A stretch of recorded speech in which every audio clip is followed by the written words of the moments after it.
साल 1914 था। पहाड़ों की तलहटी में बसा एक छोटा गांव विश्रामपुर। चारों तरफ घने जंगल, बहते झरने और ऊंचे ऊंचे दरख्त। हवा में अजीब सी नमी और धूप भी कभी कभी ही यहां तक पहुंचती थी। गांव के बाहर 156 किलोमीटर दूर शहर में रहता था डॉक्टर आदित्य शेखर। उम्र रही होगी करीब 28 साल।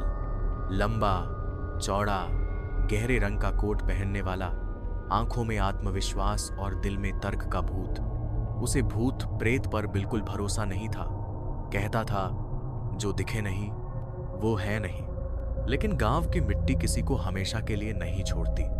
एक दिन उसे चिट्ठी मिली, मां की तबीयत बहुत खराब है, जल्दी आओ। वो दिन था, दोपहर का 1 बज रहा था। उसने बैग उठाया, स्टेथोस्कोप गले में डाला और बिना ज्यादा सोचे निकल पड़ा शहर से गांव की ओर। वही पहाड़ी रास्ता, घने जंगलों से होकर, जंगली फूलों और कलकल बहते झरनों के बीच से। रास्ता बहुत पुराना था, बचपन से देखा हुआ, लेकिन इस बार कुछ अलग था, जैसे जंगल उसे घूर रहे हों। रात गिरने लगी। बीच रास्ते में एक छोटा सा गांव पड़ा, चमरिया घाटी। वहीं एक बुजुर्ग औरत भागती हुई आई।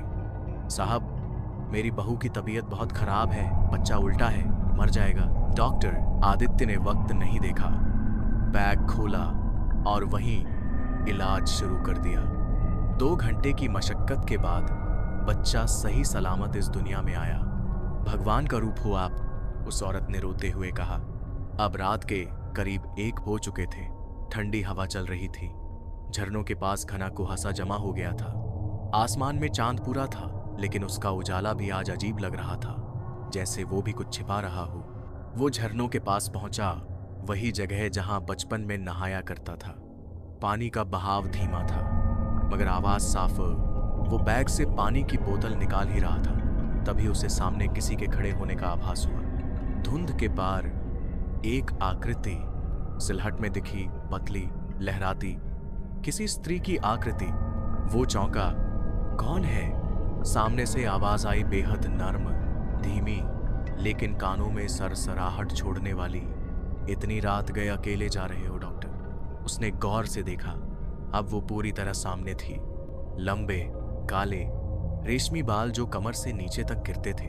गहरी, जादुई आंखें मानो बरसों से किसी का इंतजार कर रही हूं। पतली कमर, लाल रंग की साड़ी में लिपटी हुई, लेकिन वो लाल साड़ी किसी आम औरत की नहीं लगती थी। उसमें कुछ था, जैसे खून से रंगी हो, मगर बेहद खूबसूरत। उसके चेहरे की चमक रात में भी साफ दिख रही थी। चांद भी शर्मा जाए ऐसा सौंदर्य। होंठ गहरे लाल और चाल इतनी नर्म जैसे धरती पर नहीं, हवा में चल रही हो। डॉक्टर एक पल को हिल ही नहीं पाया। तुम कौन हो? उसने हकलाते हुए पूछा। नाम जान लोगे तो डर जाओगे, उसने हौले से मुस्कुराते हुए कहा। मैं डरता नहीं, डॉक्टर ने सीधा जवाब दिया। वो कुछ कदम और पास आई। अब वो इतनी नजदीक थी कि डॉक्टर उसकी सांसें तक महसूस कर सकता था। तो फिर ये रात, ये जंगल और मैं, क्या तुम्हें अब भी झूठ लगते हैं? उसने डॉक्टर का हाथ पकड़ लिया। हाथ बिल्कुल बर्फ जैसा ठंडा था, लेकिन छूते ही जैसे एक बिजली सी दौड़ गई उसकी रगों में। डॉक्टर ने कहा, तुम बहुत अलग हो। उसने सिर झुकाकर मुस्कुराया और धीरे से कहा, मैं हूं भी अलग, मैं हूं अनामिका। डॉक्टर कुछ समझ पाता, उससे पहले ही वो उसे झरने की एक ओर खींच ले गई। घना कुहासा, बहते पानी की आवाज और उनके बीच सिर्फ धड़कनों की गूंज थी। कोई बोल नहीं रहा था, फिर भी सब कुछ कहा जा रहा था।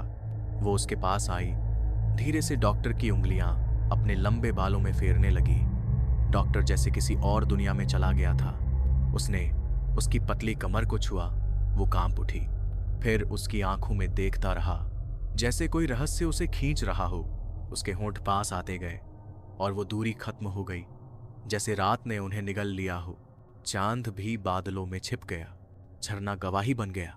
क्या ये मोह था या जादू? डॉक्टर को कुछ नहीं समझ आया। सिर्फ इतना याद रहा, उस रात वो पूरी तरह उसके पास था, जैसे कोई वादा निभा रहा हो या कोई सौदा कर रहा हो जिसे उसने जाना ही नहीं। सुबह की हल्की धूप आंखों पर पड़ी तो डॉक्टर की नींद खुली। उसने खुद को घास पर लेटा पाया, पूरी तरह बिना वस्त्र, सिर्फ झरने का पानी उसके शरीर पर चमक रहा था।